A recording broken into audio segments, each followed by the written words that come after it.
喺電視劇入邊見到寓意用2隻手指又或者3隻手指把脈，究竟邊個先係真嘅呢？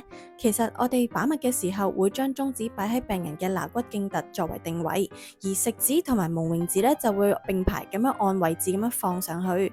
幫體型高大嘅病人把脈嘅時候咧，醫師就會相應咁樣擘闊啲手指之間嘅間距，而遇到矮小啲嘅病人嘅時候，手指就會拍得緊少少。咁其實咧3隻手指係睇緊啲咩嘅呢？右手其實我哋就係睇緊肺、脾、腎嘅功能，而左手我哋就睇緊心、肝、腎嘅情況。咁樣呢，依家大家都知道把脈係應該用2隻手指定係3隻手指啦，嗬？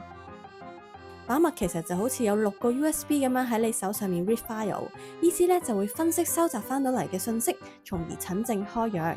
但係我哋究竟要 read 到幾深入呢？我哋咧就要用到輕、中、重力3種唔同嘅搜索深度去睇啦。咁以輕力嚟講咧，正常嘅脈型咧，中指嘅高度咧係最高嘅，接住落嚟就係我哋嘅食指同埋無名指啦。我哋咧以參觀 Wing Wing 奶茶店為例啦。當我哋咧輕輕擺上個脈嘅時候咧，我哋就好似去到奶茶店嘅收銀處咁樣，睇身體淺層、表層嘅情況。然後咧，我哋就慢慢深入睇奶茶店嘅 monthly report， 亦都係睇一啲深層次少少嘅嘢，就好似我哋肌肉啊、脾胃呢啲咁樣。咁最後咧，我哋要最深入咁樣了解奶茶店，就要睇下佢銀行嘅儲蓄啦。